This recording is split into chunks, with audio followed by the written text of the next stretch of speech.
Welcome to Saints on Cinema. I am Tim Wild, and Josh is here joining us for this special episode because we, as we often do, are talking about Cobra Kai, and we are diving into the heart of it because we got us an actor from the show, and we're not going to waste our time with Ralph Macchio or Billy Zabka.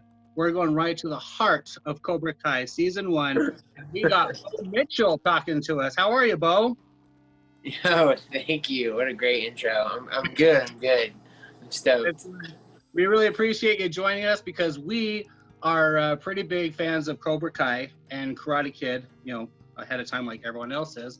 And the thing is we did a premiere review when Cobra Kai came out, when they launched in the theaters for that fandom event, and they showed Karate Kid and then Cobra Kai, the first 2 episodes of the pilot. We did that, and then we did our first live stream on our channel, which no one watched it, but we did it. And then we posted that, and then we feel that there was someone in YouTube, because this was back when YouTube Red, and someone on YouTube watched it and said, hey, these guys had a lot of good stuff to say about it, so it became the #1 hit. So if you search for Cobra Kai premiere, I think Saints on Cinema pops to the very front.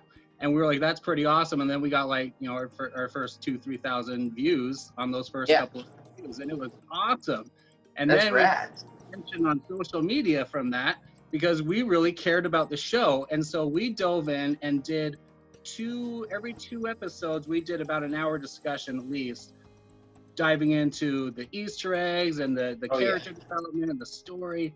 And we got really into it. And not trying to brag, I think it's just because we're passionate and we're nerds. But I think we dove into it more than any other conversation or channel. Most people were just talking about the general stuff, but we really got into the heart of the show. And that includes your character. Wow, that's awesome. Well, we didn't talk too much about you in the show, to be honest, but like getting ready for this interview with you joining us, I rewatched those first few episodes a couple of times, and I was like, you know what? I got some questions about the character of Brucks. That's great. Right? Before we get into that, though, we just wanted to kind of get to know you a little bit because we're really grateful that you were willing to come on and join us and talk about Cobra Kai because you were in the middle of it, and this is a good inside scoop. Yeah, no, I'm stoked to be here. That's so rad that you guys are like into it. Like I'm stoked that y'all are, know what you're talking about, and like, I don't know. I'm excited. I feel like you guys, I've talked to a couple people now, and they're all honestly younger than me, and so I know they, weren't around for any of the Karate Kids. Not that I was either, but I feel like you guys, a little older than me, so you've seen the Karate Kid before Cobra Kai came out, at least. We grew up watching these movies, admiring Daniel and afraid of Johnny, in all honesty. And that's why I love this show, because it really gave me a kind of a turn on how I felt about all of these characters. Oh, yeah. So the one thing that I thought was really interesting, and I'm kind of, it's funny because now that we're going back kind of talking about season 1, which is where your character was, I kind of trace back to my feelings when I first heard Cobra Kai was going to come around, because the first things we heard was they were doing Cobra Kai. It was going to be on YouTube Red, which wasn't really a thing yet. And in my mind, I was thinking to myself, I was like, okay, so this wasn't good enough to get on TV or Netflix or anything, right? I was like, this is not going to be good at all. And I remember going into that premiere, I was like, well, this is probably going to suck. But you know what? At least I'll get to see Karate Kid on the big screen. And I took my son with me and we went and did that. And I was shocked at how good it was. And so, like, when you, well, first of all, how did you get involved in this project in particular? I know you've done acting before, but how did you get into this one? Yeah, well, first, to be brutally honest, I was shocked as well. I'm not gonna lie.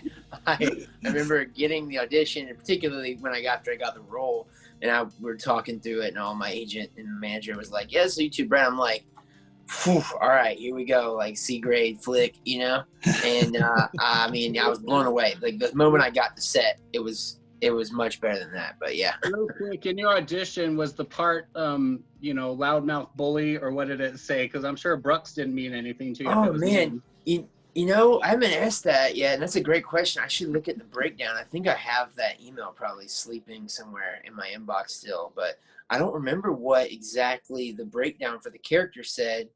But I do remember the audition process, and it was like definitely a joke for me. Not like for me, I didn't do it as a joke, but like looking back on it, like I can't believe that tape got picked, because I was at my skate park I owned and ran at the time, and I was in the middle of like fixing some ramps. I was just covered in dirt and sawdust, and like I get a call. It's like, hey, I have an audition for you, and you need to like do it now, because it's due. We just kind of stumbled onto this, and it's due in like an hour or two. I'm like, oh, great, no warning, but sure, like I'm gonna, go crank it out real quick. So I'm like, whatever, one line, and usually when you get stuff like that, it's like, all right, whatever, they're, probably not gonna pick me, stuff like that. I went into it kind of negatively, but yeah, it was like one line. It was just no wonder you smell like shit. Yeah, it was that scene. Yeah, it was that scene. Yeah, and it was just like, it was just kind of that, and then, it just kind of had the scene play out for a second, and so I'm like, all right, whatever. So I go into this like office, I rig up a, whatever one of these things is, a curtain, a blind, and make a little backdrop and fluorescent lighting, so it's horrible. And my buddy's holding the camera, shaky, iPhone, and it was really not well done. And I don't know, yeah, I just did the line, and so I was kind of thinking, I was like, all right, when you get these one-liner, they kind of leave you some space for you to kind of do some extra stuff, right? Because you only have one line, so you don't get to really act, So right. I was like, all right, I'm just gonna kind of, crack jokes and giggle and kind of have some fun. So I just like did the line, and then I just was ad-libbing a little bit, laughing a bunch, like pointing, kind of like going through some of the motions of like the bullying. The fight scene wasn't in there, obviously. It was just like a page and a half of content. So I don't know, I sent it off, and it was just total. I did not expect anything from it. And then it kind of comes back, and like a couple hours later, it comes back that I was like picked, and I have to be in Atlanta, which was about 3 hours from where I am. I'm in South Carolina, so I had to be there the next day practically. So it was a really interesting process. It was definitely last minute. I heard that, I don't know all the details, but I heard that they had booked a guy and he didn't quite work out towards the end, and so they needed someone last minute. And I got picked somehow. But yeah. Did you know what the project was? I knew it said, it said kind of what it was, but it didn't go into much detail as to exactly what it would be. And again, as well, I'm rushing, so I'm kind of just getting the deep. Right. I'm avoiding some details just to save time.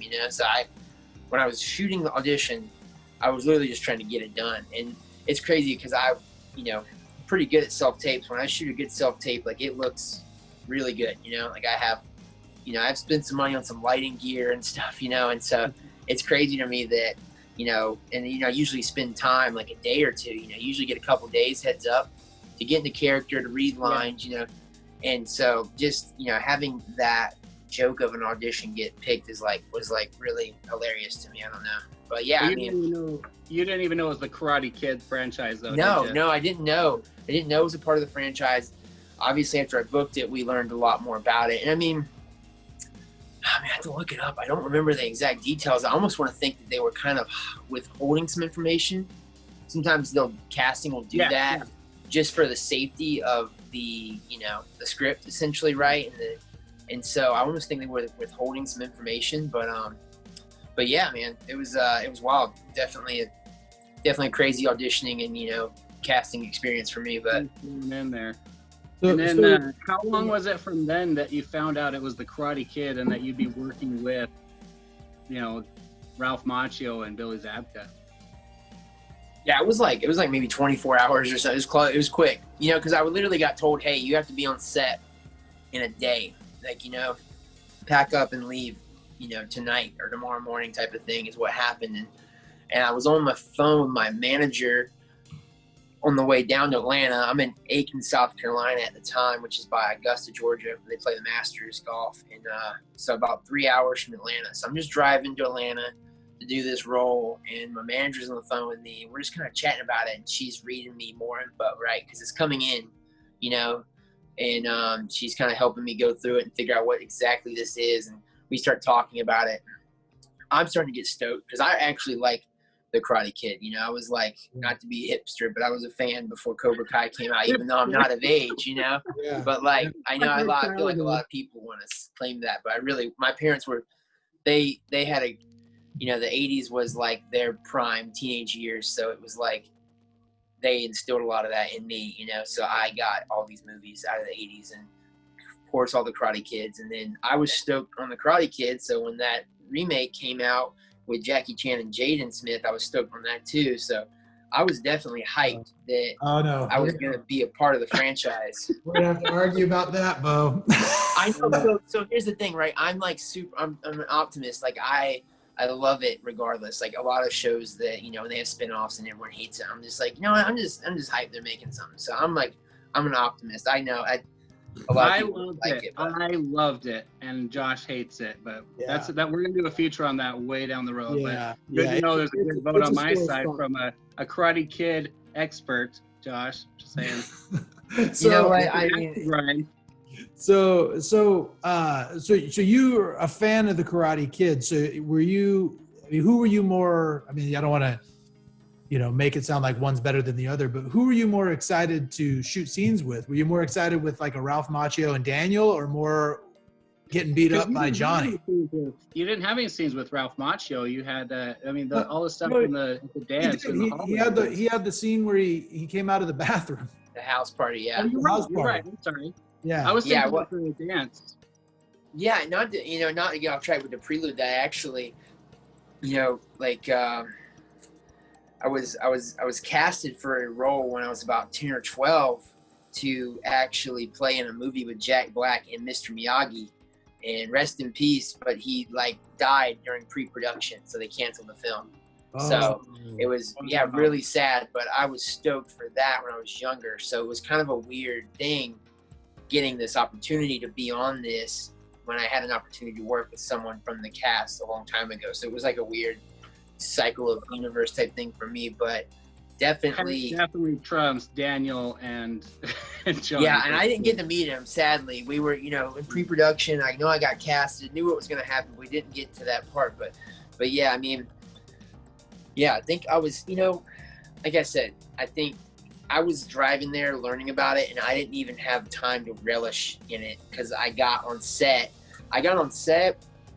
like I drove in, I think, the morning of my first day. So I get there, I pull up, and they're just like, they suck me into like this wardrobe makeup, you know, thing. And I have to get measurements done. I have to get my hair cut, and then I'm thrown on the set. And so I was like, it was a whirlwind. I didn't even have time to really register it all. Get your hair cut. How shaggy was your hair before you got ready? Dude, you know, right now it's all cut off, but like basically they what they do is shag, dude. I know, yeah. It was just like a trim and like a little bit of a highlight type of thing. They like to touch it just a little bit, even if they don't do hardly anything to it. But you know, anyway, it was just a whirlwind basically. So like I said, I didn't have time to really think about much. But I looking back on it, you know, nothing against Ralph, but I am pretty stoked to get my legs swept by Johnny. Make me an actual reference, you know. I'm stoked. Totally. Yeah, that's awesome. Well, let me talk about that for a second. Just, I mean, I have questions and thoughts about the character Brucks, but the thing is about that episode, the first episode where you have that first fight scene. When we watched the premiere, and I was going around at work and everything with anyone I talked to, bragging about how awesome this show was, as if I had anything to do with it. You know, I felt like I was already an expert. But I was went to the fandom events. That's legit. Yeah. Oh, it was fun. It was really cool. But that's the thing. And Josh and I had the same experience. A lot of people watched the first 2 episodes because they showed that before the movie. And then everyone gets up and walks out. We're like, this is the Karate Kid on the big screen. We're like, what the heck? Yeah. But anyway, but I was saying, whenever I was showing everyone how good this show was, I pulled up on my phone on YouTube, because the first episode was free for anyone to watch it, that fight. I was like, just watch how well they did this fight, that you can see the aging in Johnny and how real it is. There's emotion there. There's humor there. And I was like, this was the scene that I showed people to highlight this series, and That's a bunch awesome. of people jumped on. I mean, how did you Wow. feel being involved in such a big moment for the? I mean, that was really the climax of the first episode. Really, that was the first big event. Yeah, I mean, yeah, it was. There's a lot to unpack. I mean, it was beautifully done. Johnny like pulling his hip abductors, throwing his kick. It's just great. Yeah, it's great. And I mean, yeah, it was heavy on set too, because that was, I think, their first stunt they filmed. So that was like them kind of like shaking out the rust or the kinks actually themselves as well in real life. Mm-hmm. So it was definitely like a cool feeling to be a part of that behind the scenes, as well as obviously on camera. But how long did it take you to film the fight? We did like, 90, I think we did pretty much all of it in one night. We had practiced before, did choreography work before. So we came in memorized, the moves were memorized. But I mean, speaking of choreography, like the Green Power Ranger, Hiro Koda, is like, sensei and like choreographer. And that is like, I'm really stoked on that. Right. And he's worked with so many like heavy hitters that are like gone now too, like in the martial arts world, particularly like martial arts meeting film, that realm. And like, so yeah, just getting to like get his knowledge passed down from the people that he's worked with down to you, and it's like really cool just to work with him, because he's just they gave you guys a little bit of training for that. I mean, other than just the choreography, because I know in the first movie. In the first movie, they separated the kids from Daniel for their actual martial arts training, and so, but you guys weren't like studying martial arts, just like stage fighting. Yeah, essentially. Now there were some of the main actors were doing like legit gym exercising, and Hiro was with them personally training them and stuff. And then some of like the supporting characters like me and Kyler, like we were doing more like choreography stuff. So we would go in like once or twice a week and we would do the choreography, lay it out. But it was a great process. Like Hiro is so cool. He would let us come in on the days that they were actually building out the fights, and we would get to just be there for that, and it's great because it just brings like, it makes you better at it because you get to like practice it more. But it's also cool just to be a part of that process and, actually, have just not really a say in it, but just to be there for it rather than just to show up and to do your thing and leave, So that was just really cool. So, I mean, he's really talented at what he does. And he does it in a great way. So it's fun and like, good experience. So before we move on from this fight, speaking of the choreography, I wrote it down. So you go in for a hit and you get blocked, and then you get a side punch into the face. Mm-hmm. And then you go back, and then you come back and you plow Johnny into the pole. Yeah. And then there's something that's blurry and fuzzy, you can't see what you do. And then you end up getting elbowed on the back and then thrown into the car. Yeah. So before we go on with the fight, were you doing all your own stunts right there? Yeah, they let me do it all. It was so sick. I was stoked, dude. Awesome. Yeah, That's now so they cool. had it. Well, they didn't expect that, I don't think. They had a guy come in to do the stunts, but I was begging, and like I would tell them, like, look, I can skateboard, like, I'm not professional, I'm decent, like I've done years of jiu-jitsu and karate and kickboxing, cool. Like I can do this. I would love to do it. Like, give me a shot. And so they were like, all right, we'll let you play out a couple all the way.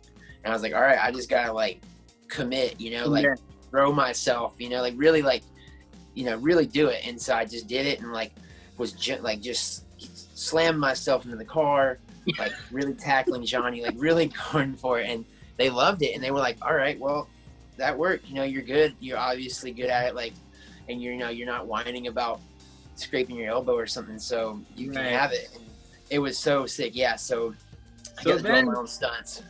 Sorry, that's awesome. No, sorry, you're good. This is the interesting thing, is that at this point, all the kids have been taken down a little bit, and then Kai is still in there with his attitude, his what do you say? He's just all pissed off in his rage now. It really does turn into a personal thing between Johnny and Kai in that fight. And they have the comment about, can you not breathe or whatever. But then you're the one that comes back and tries to get him to leave. You're the one that says, let's get out of here. And then you get kicked in the face. So this is my question. As the expert on Brucks, was Brucks being more cowardice at this point? Or do you think he was like genuinely concerned for their safety? Or what do you think? I don't know. I think, I'm trying to remember. I feel like I was actually kind of like, I think it was like more of like getting him up and just kind of trying to get him your buddy down, ready to fight, you know? Like, I don't remember it more being like a, holy crap, let's leave. I think it was more like, let's like get up and like get you ready, you know, let's try this again type of thing. So like, I don't know, you know? You're going to go in for round 2. Yeah, and so that was kind of what it was like, you know, I don't know, like me and Kyler are supposed to be pretty prominent like high school wrestlers, you know, so we probably thought we were like tough stuff, and I think it was just one of those things where it was like, all right, we were off guard, let's go in again, you know? So you guys were supposed to be wrestlers.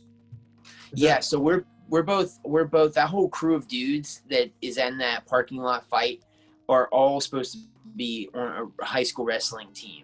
Oh, interesting. I didn't catch Yeah, that. like when he says like, oh, gotta like get the light beer, I gotta cut weight for the meat, like talking about yeah. So right. I mean, yeah, you know, lots of little stuff. It was hard to really get it all out, but yeah, we're supposed to be like, you know, really good high school wrestlers. So I think we were kind of hot headed and like thought we could handle it. Obviously, we didn't, but yeah, I mean, that was.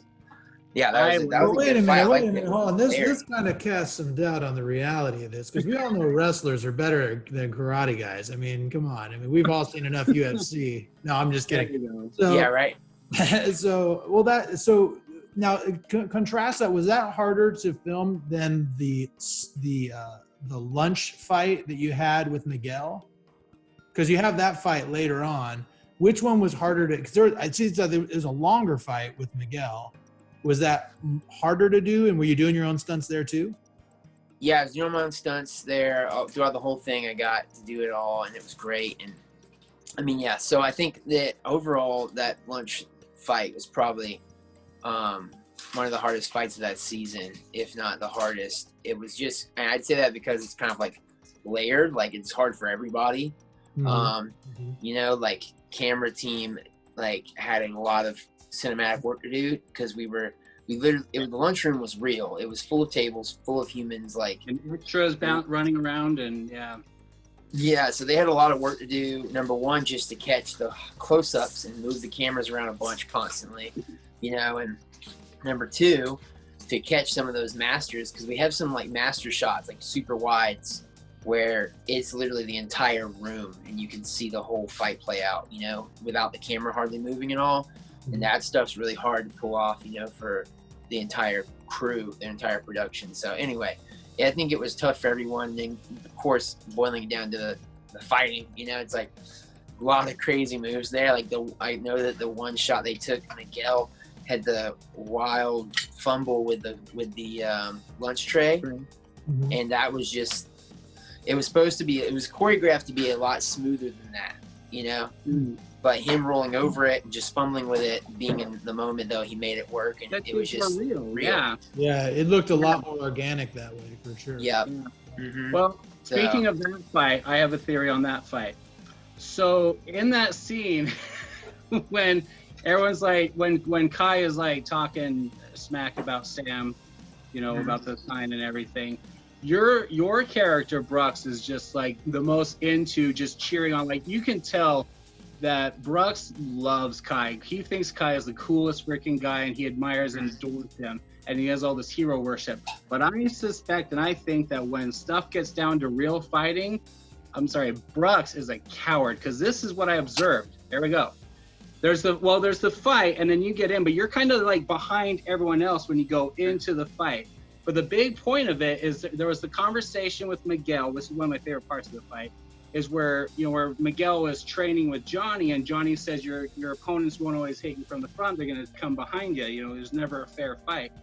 You're the fist that comes up from behind, and Miguel dodges you. Yeah. So you got to be that cheap shot. So, you know, there's Bo as a cheap shot guy. But then after the first round, everyone's down, And then that's right before the tray scene when Miguel goes over the table, everyone gets up to come again. Your character conveniently goes around the lunch table behind another guy. So, and then he's the one who kicks the stool out, and then he hits you. And I watched very carefully. I'm sorry, Bo, when you go down, you're hiding your head. You never got hit in the head in that entire fight. I think Bo or Brucks is a coward. I think that was all. He wanted to be the last behind, cheap shots from behind, get behind someone else, and I think that's what I think is like, come on, Kyle, let's get out of here. Like, I think it's all taught. Yeah, no, I feel like that as well. When we were talking about it on set, it's like he's definitely just following Kyle around a lot. He's kind of like more of a sweetheart, and at heart, you know, he's innocent somewhat, even though he's like an asshole. But what we kind of came up with on set, what we kind of came up with was like, he was like having fun in a way. Like to him, it was funny and fun, and like he was just having a good time. And he's so innocent or like awkward that he doesn't quite get how mean it is. And again, he's following Kyler, so to him, it's like whatever is correct. If Kyler's laughing, then you know it's good. So it's like he's just, he's definitely naive in a way, and so you know, but at the same time, like you know. Just a good guy, but he's just in the situation being an idiot and having fun. You know, I don't know. It was a weird type of thing. Like he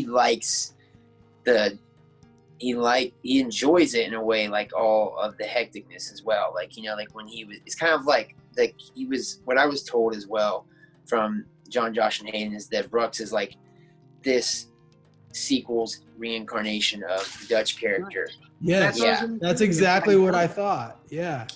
So that was kind of inspiration as well. So that was what I was gonna say, was that I found really interesting that your character Kyler in that group was kind of the Cobra Kai of the school at the time. Miguel was being picked on, and Miguel was the Daniel character. And I was gonna ask you which one of them you were, and it seemed like, you know, Dutch would have been the one, because your guy was a little, you know, he was a little off kilter, you know, at times, just like Dutch. And but at the same time, he had that sweetness. What's that? The most mouthy.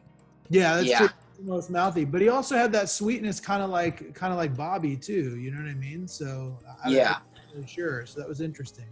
Well, and that was the thing too, that I think they were kind of cramming some stuff in there because it was season 1, so a lot of things were unsure, right? So they didn't have the ability to just invest, you know, and like create all these subplots in that first season. So they did what they could, but I definitely was more of a you know, reincarnation of Dutch than anyone else. And I mean, you know, it was every time my character came on, it was like it was a bit of a comic relief type of thing, as well as just like him just kind of being, like you said, off kilter, you know, just a little crazy, you know, even when it, like, you know, it's really dynamic, but he comes out of nowhere and corrects grammar in that library scene, you know, it's like, what is going on with this guy? And was it I think it was your character who actually used the same line that the Cobra Kai used as they walked out after pushing Daniel in the Karate Kid, when they say, "I think he's gonna cry"? Was that you who said that, or was that? Yeah, that was definitely an homage they did. Yeah, definitely. That was one of the things I found so impressive about the season 1, was how many little Easter eggs. Oh yeah, they were everywhere. Dude, yeah, it's crazy. They actually had one producer who was pretty much his job to be doing basically doing continuity work and constantly referencing the movies. And this guy literally has all the movies on his phone just ready. And they're not sure, you know, for instance, this happened a couple times, they weren't sure of certain things, little things, like stuff that, you know, it's hard to even pay attention to, like, I think he's gonna cry, or like back, you know, art decoration in the back, or stuff like that, or how the gis are put on. And they would reference the movie. They'd be like, all right, we don't know for sure, reference the movie. This guy would come out, boom, iPhone, skip around the movie. They'd be like, all right, that's what they did, set it up like that. It's like crazy. They were so on point with that stuff. Man, that was so much fun for us in our discussions to go through and pull all that stuff out and reference it. Yeah. And I'm sure there's a lot we missed, but that was the most fun that we had as fans watching it. And it was so lovingly done. It wasn't just crammed in there like the new Star Wars movies and things like that. It was so tasteful how they did it. It was very impressive. Because like you said, it's such a short amount of time to fill in all these characters and make you fall in love with them. And we cared, and that's what impressed me. I cared as much about the new generation as I did about the old generation. And then also throw in all this fan flavor, and it was beautifully done. It was so impressive. Yeah, those guys are geniuses. They love the Karate Kid. They're also really good at what they do on top of that. So, I mean, yeah, they went all in for this. So I think they're super fans at heart, and that's why it's so good, because they actually care about the characters, you know. That's what was another reason why, admittedly, I was so skeptical, was because when I heard they were the creators, I was like, the guys from Hot Tub Time Machine, you know, I was like, they're gonna do it. And so I was like, my biggest crux, my thing that bothers me is when, you know, Hollywood lately has been just like bringing out old movies and kind of redoing them, and most of the time, they're not very good, and so kind of trashy. Yeah, so I almost feel like a lot of the times they're almost pillaging my childhood for financial gain. And I felt like that was the same way this was until I saw it and I realized, man, they really took the time to like pay true homage. It was the best thing I'd ever seen. Are you still watching Cobra Kai? I mean, I assume you are since you've been in it. Do you watch it as it goes on? Yeah, I actually rewatched it all since it popped up on Netflix too, just for the fun of it. But yeah, me and my wife watched it as it came out and, like, you know, enjoyed the heck out of it. Because when you're on set, you're kind of like immersed in your own little bubble, you know, of what your character's got to do. And then you get an off day once a week or something, and you're not thinking about going on set to, like, you know, go and hang out usually, you know. So it's like you miss certain things. So it's always cool to see what you missed. And it's also cool to just see it all come together and, you know, see how it was edited, because there's a lot of stuff that gets kind of left out, you know. And so it's just cool to see what made the cut, you know, and see it all together. So yeah, definitely watching it.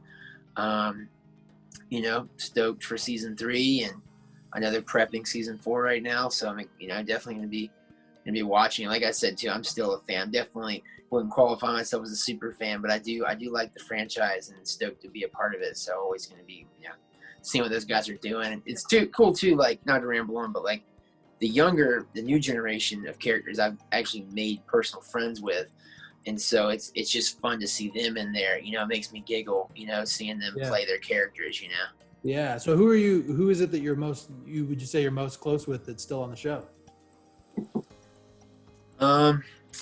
I mean, you know, I'm definitely broke down with Hawk and you know, Miguel, like, pretty closely. Those guys were always fun to hang around, and I feel like we kind of have like similar, you know, we had a lot of hobbies in common, so it just made for good times on and off set. Like they love Magic the Gathering, so we were playing Magic the Gathering a lot.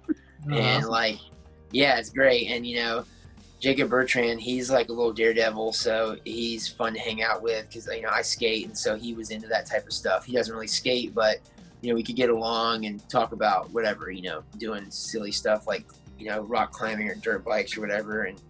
And yeah, so just had a lot of hobbies, and it made it easy to, you know, hold conversations. And as well, you know, me and Kyler, I think, you know, Joe are really good buddies. We actually, I think, coined kind of the strongest friendship out of that group of people, just because we kind of were forced into it, but as we made friends with each other, it became very natural. Like, I remember the first night I got there, I met him on set, and I'm like, tonight we got to go out to dinner and bro down, because we're supposed to look like, you know, we're best friends, and I've never met you. So we went out and had pizza and just like sat and talked for 5 hours that night. And it was just like a great first date, you know. So we've been homies ever since. No, you had pizza from the local 7-Eleven and beat up some kid outside in the parking lot. Yeah, we just reenacted our scene pretty much. Yeah, went to the library and rustled up someone. Yeah. So now that you've seen, by the way, I think the biggest travesty, going back to Dutch, of season 2, I love the scene when the Cobra Kai reunite. I just wish they could have figured out a way to get Chad McQueen to be in it. I don't know why he didn't. Oh. You know, I know I've read that he doesn't want anything to do with acting anymore, and so maybe that had something to do with it. I don't know, but like, because Dutch was we've talked about it. Dutch is my favorite Cobra Kai because he's just so insane. He is. He's wild. Yeah, he's nuts. But what is it that you are most looking forward to in season 3, and what would you like to see? I mean, in season 3, what would you like to see come up? Yeah. Well, first of all, too, I think it's really interesting. I've talked to the guys like John, Josh, and Hayden about it first early on, and I was like, yeah, you guys gonna bring back so-and-so or bring back so-and-so? You know, like I'm being nerdy, you know, and asking them questions. Yeah. And it turns out that, there is like some weird, just little bits of drama there. I don't know the story. I don't want to cause any issues, but definitely there's a little bit of drama floating around the franchise with certain characters, and they're being, kind of like, I don't know, not associated with it now. So I don't know where all that stems from in the actual story, but I know that there's probably some reason there they couldn't get him on. But I mean, it's like a weirdly dark kind of beautiful thing though that they had them together, at that time, because months, not even months, like I feel like it wasn't long later that he passed away, and so I don't know, so that was really heavy. But and how crazy is it that he acted out his own death and then just like weeks later actually passed away? I mean, that's got to be nuts. That shit is heavy, man. It really is, dude. I've died a couple times on film before, and it is a weird thing to like die fake death. It really is, and I can only imagine doing it in that situation. Like,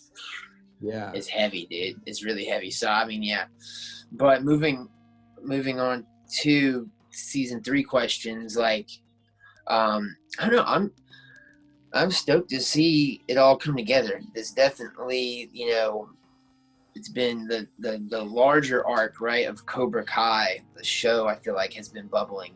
They've had their, little episodes, cliffhangers, so-and-so. But I feel like the entire arc of the series is coming to a boiling point in this season with just a lot of crazy stuff happening. So I have 2 questions for you.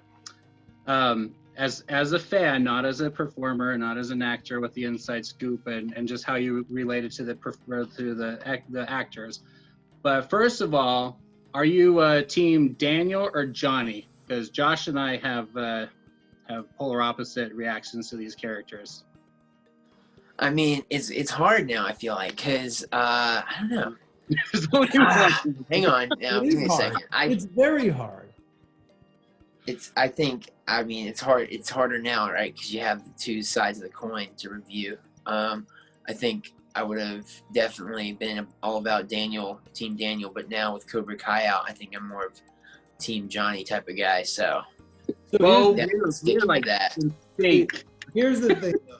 The thing that I think is important to remember is that Daniel, and this is what I think is beautiful that Cobra Kai has really done, is bring out the fact. So we remember Mr. Miyagi, one of the first lessons he taught Daniel was that there's no such thing as bad students, only bad teachers.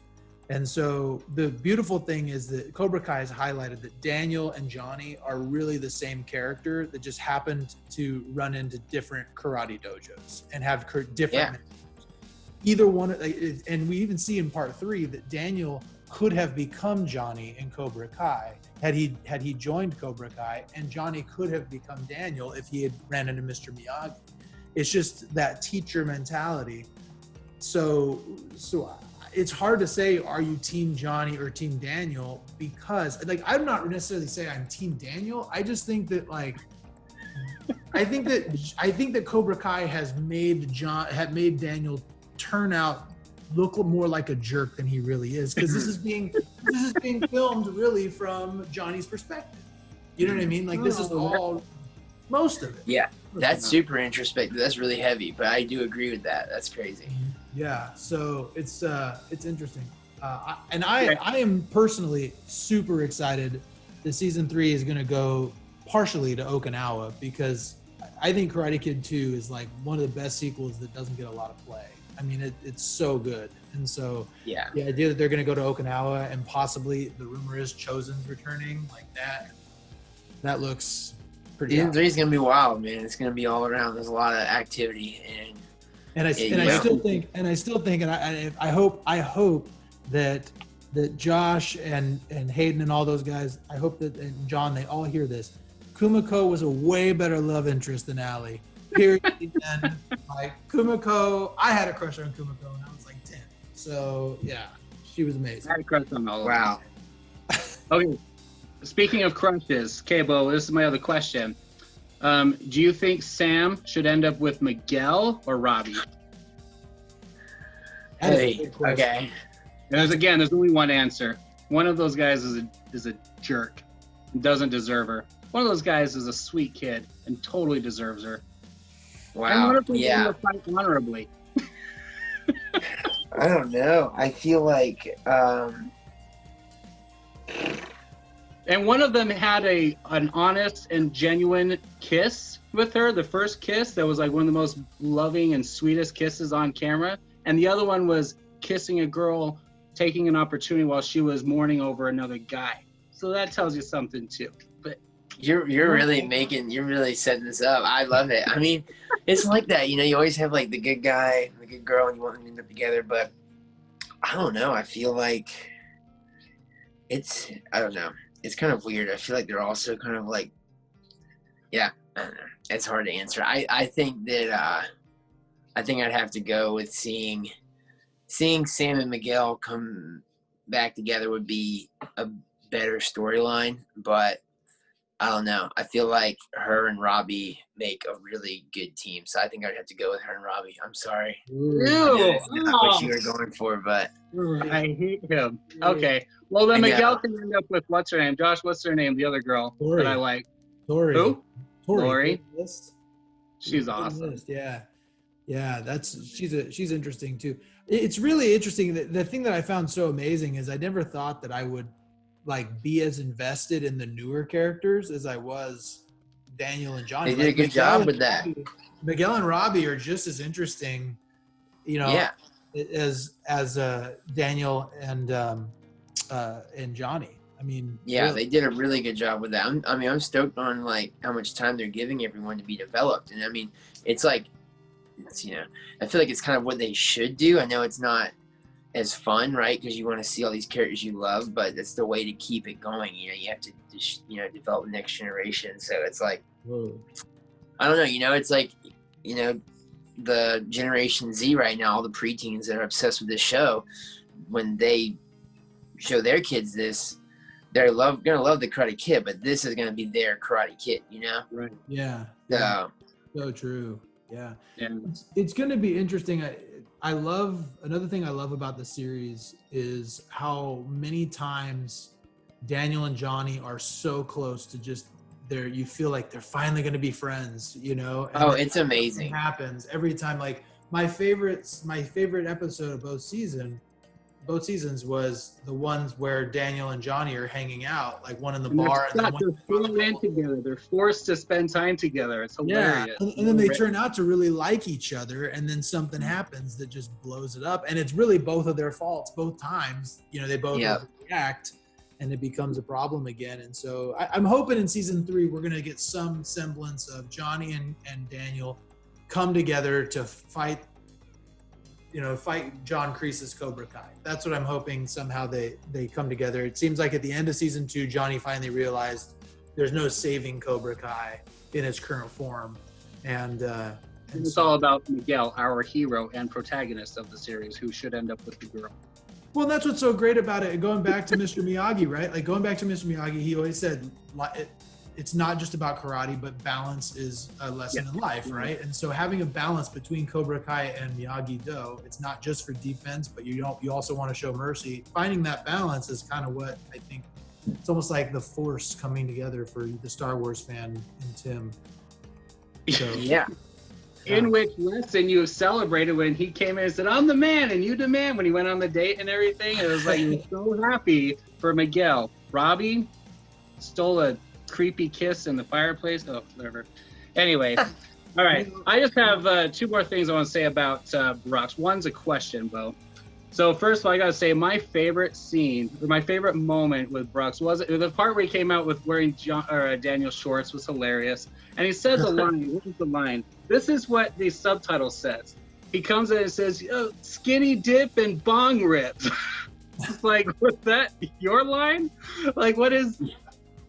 Yeah, it's yeah, the subtitle is pretty much right. It's like skinny dips and bong rips was the line, and I think I forget what the script said, but I mean, it was a great experience overall. Like, they were super cool with letting me improv, and I loved that. And like, I've grown up on comedies where improv was the meat of it, and you know, like, so it was one of those things where when my character was on, they'd have me record the script once or twice, and then they would just let me go, and I would get a couple takes where I could say whatever I wanted, and it was, you know, Brucks would just come out and be crazy, and it was a great time. And so skinny dips and bong rips was an instance of that, where it's just something off the cuff. I just came out of the bathroom and just. As a wrestler on the team, was he doing weed? I don't know. You know, I was trying to think. I remember thinking about like what was walking the line, because that was a thing. Like for YouTube Red, it was more of a PG-13 thing, and so as like technicalities, I was thinking of how I could walk the line with everything I said and everything that the character had to say, of like what was realistic in high school and what was like not gonna get us in trouble with standards and practices, you know. Right. So and that one came out really solid, because like, I don't know, I mean, if you want to dig into it, right, it's like modern day like San Bernardino Valley, so weed is definitely recreational. Oh, for sure. And I mean, you know, he's 16, 17 in high school. He's thinking about boobs and like, you know, easy to access drugs, right? Like they're already drinking alcohol underage. Right. Yeah, you're always sitting on Moon whenever you're at the cafeteria and stuff. But that's not my favorite line. Yeah, that's not my favorite line though. My favorite part, or my favorite moment, is during the assembly part where they're talking about cyberbullying. I think that's the scene. It cuts to you just for a second, and you're fighting your sweater, and you're like, yeah. That's great. Having a battle with a sweater, and I was like, was that done in ADR? Did they actually stop to focus on that moment to show you struggling with your shirt? Dude, that was like super organic. Like, that was the weirdest thing ever has happened. I was actually battling with it in the background, like during like setup, right? We were all just standing there, and I was like rushing and like clumsily like fighting with it, and they were like, John, Josh, and they were just cracking up, and they're like, "Can you just do that in the background?" I'm like, "All right." That's what you.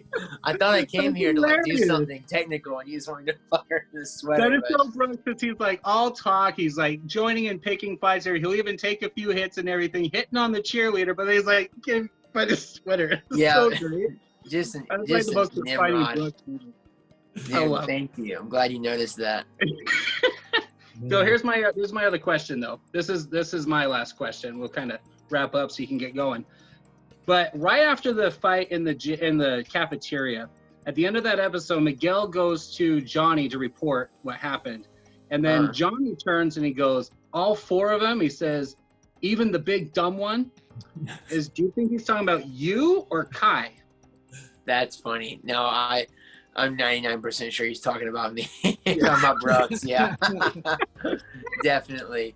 That was hilarious. Yeah, there was a great camaraderie on set with me and John, Josh, and Hayden. They were so nice. They were so good to me, and it's like, definitely I know that was them just kind of taking a stab at Brucks. They expressed multiple times they really are hyped on playing with that character as like a fun side thing for them personally. Like whenever he comes out, they get a crack out of it. So it was great for me to know that I can provide that to them, and I was just like, you know what?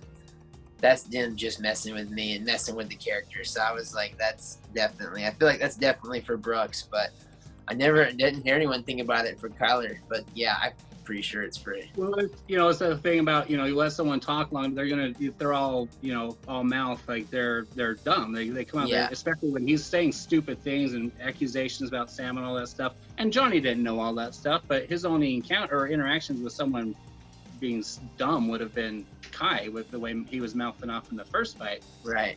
It's just hilarious that he picked up on Bo, or on not Bo, on Brucks, right. And like, even that guy. Yeah. And then, like, that was like the cherry on top of the success story. He's like, good job. Even that guy though. Yeah. No, and I think it's maybe he was like, wait, you even beat up that kid? Yeah, even all of them, even the one. Okay. Yeah. No, it was good. It was good with him just throwing in a diss and being Johnny. But I also think it's interesting too because him and Miguel both had the same fight essentially, right? It's he fought. Johnny's fought all of us, and Miguel fought all of us.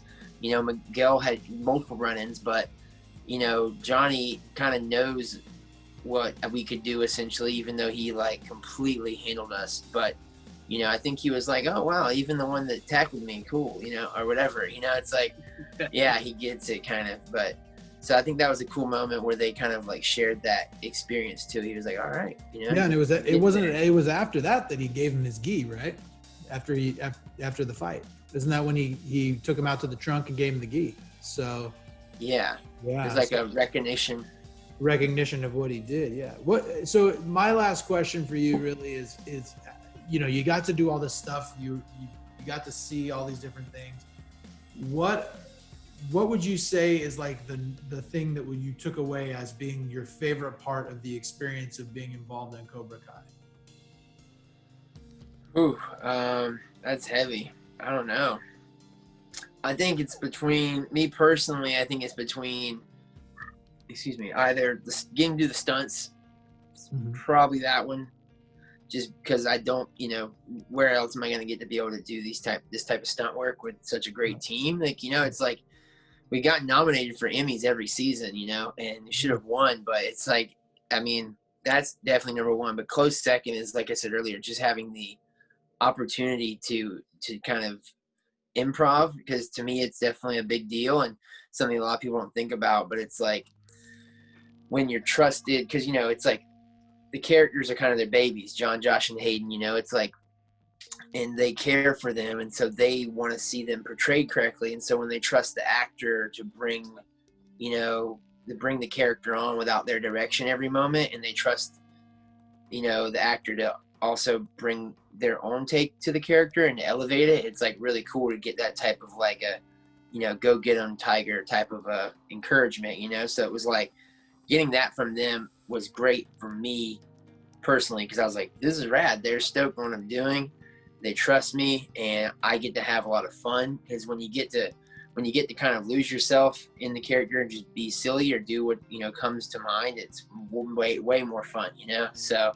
And it just makes it for a great time, like the sweater thing, and just improvising the ski nips and bong rips line and the other lines that got used that were off the cuff. So it was the great time. So that was definitely good. But I think definitely I'm more stoked, honestly, on the fighting and stuff and the choreography, because I never really got to do that, and I've always wanted to do some action stunts and just like really get to do a legit fight scene. I've thrown some punches before in film, or gotten punched, but never done like a legit fight scene like these. So getting to do that again with the caliber of cast and crew, it was just really cool. It was awesome. And being in a Karate Kid sequel, essentially. Yeah, I mean, getting abducted into this universe has been amazing. It's like being a part of like a cult classic is like, it's definitely like a career goal for most. I mean, a lot of actors are in a lot of great movies and things like that, but for it to be qualified as a cult classic or in the universe of one, it's like definitely is something that is cherished for sure. And now that Cobra Kai's on Netflix, it was amazing to me how many of my friends texted me, because I've been telling, just like Tim, I told everybody who'd listen, I'd be like, Cobra Kai is the show you need to watch, and no one would watch it because it was on YouTube. And then as soon as it hits on Netflix, I must have had 15 people texting me, and I was like, don't talk to me. Oh yeah. I've been waiting for 2 years for this. I've been telling you for years, so don't tell me. I knew it. It's funny too, because Netflix, not to get nitty gritty, but they said it came out in 2020. It was labeled for the first few months. It was labeled as a 2020 release, which is nuts. So they make everyone new think that this is brand new. They corrected it since. It says 2017 now. Right. But for a while it said 2020. So everyone thought it was like hot off the press. I was getting text messages like, just saw you in Cobra Kai, like that's sick. I'm like, dude, it's crazy to have this just like this flume up, you know? It was such a weird thing. I forgot about it almost. Not really, but something that was like, that already happened, you know, and then boom, it explodes. Yeah. And I told Josh as soon as like CNN started reporting and like Zabka and Mashio were all over every network and they were like just biggest things. And I was like, I was kind of annoyed. And honestly, I haven't watched it on Netflix because I was so annoyed because I watched it because we love the show. You're curious. Like, we were there in the beginning. Yeah, I'll watch it on YouTube. Yeah. So I was like, we were there from the beginning. Everyone suddenly, because it's on Netflix now, everyone cares. And like we were covering this so passionately from the beginning. And that's why we were excited to get the props that we were the first for the we got Hayden. In fact, he put he put out a Twitter thing saying that we were the first ones to the party, and I thought that was like really cool. That's so rad. Yeah, it meant a lot to me because, as you know, I think that even Tim would agree. We're both Karate Kid fans, but I watch it so much. I just love it so much, and so the fact that like that, and I've gotten likes from like Martin Cove and different guys who've kind of commented on our stuff. It just means the world to me that people are noticing that we notice and we love it. You know what I mean? And yeah, definitely. And just the fact the fact that you were willing to come on our YouTube channel and talk with us about it. It means the world to us that you were willing to take some time out of your schedule. To talk about these things, because your character obviously was a huge part of the first season that made us laugh and had that comic relief and everything. It's really a pleasure to have you on. So absolutely. Thanks. When Josh told me that you were coming on, I was like, wait, who is it? And he's like the one of the bully kids. I'm like, wait, the ones that were in Cobra Kai and then they went over to Daniel. And he's like, no, when the Kai's friends. I'm like, which one's Kai? I was like completely like couldn't figure out who you were. And I was like, a big dumb one. And Smil's like, I was like, oh, that guy, which was your audition scene. So, dude, yeah, dude, it's been great. We've been excited about this, and you're like our first like celebrity. You're our first celebrity on this show. Yeah, thanks, dude. Y'all, everyone needs to come and hop on with you guys. This was fun. Y'all have like great questions. Like I said earlier, a lot of the people I've done this with thus far have been younger, so their questions are solid, but they don't have the knowledge from the originals is not of essence. Like y'all's is turned to wisdom at this point. You know, it's more second nature, where the kids I've been doing this stuff with is like, it's all kind of new to them. So this was really fun to get to hear all your like super thought out questions and stuff. Yeah. Well, that's flattering. Thank you very much, Bo. I'm glad that you like our nerdiness. We are just I love it. Yeah, that's awesome. Yeah. So well, you can spread the word, and we got some more celebrity guests. Let's get everyone on here. I'm down. I'm gonna start hanging them. Yeah, right on, man. Any last thoughts, Bo? Anything else you want to share before we end this? I mean, no, thanks for having me. I mean, you know, just everyone watching, if you're interested in following what I got going on, you can check me out on Instagram. Just look me up, Bo Mitchell or Blonde Ambition Mitchell. You can check me out too. I got a movie coming out soon called Skate Shop the Movie. So we're hoping to get that on Netflix as well. Cobra Kai season 3 coming out soon. So get stoked. Right on. Well, thanks, Bo, for joining us. We really appreciate it. It's been a lot of fun. Thanks. You're a cool guy. And Brucks is hilarious. Last thing, where's the name Brucks come from? Was that in the script, or you came up with that? No, I know that was in the script. They came up with it. I think it was there. I think it was just phonetically similar to Dutch, and as well, because it kind of has the k at the end, you know. And I don't know. I think I know apparently they also stemmed some inspiration for him from a high school bully, so could have been similar to that guy's name that they had, one of their high school bullies or something like that. So I don't know the details though. I have to figure it out. Interesting. All right. Well, thanks for joining us, and we will warn everyone to be aware of if you ever see Bo walking around with a Kai and they're eating pizza by 7-Eleven. Stay clear. Stay clear of it for sure. All right. Thanks, you guys. Have a good night. You bet. Thanks for watching Saints on Cinema, guys. We'll catch you next time. Thanks again, Bo.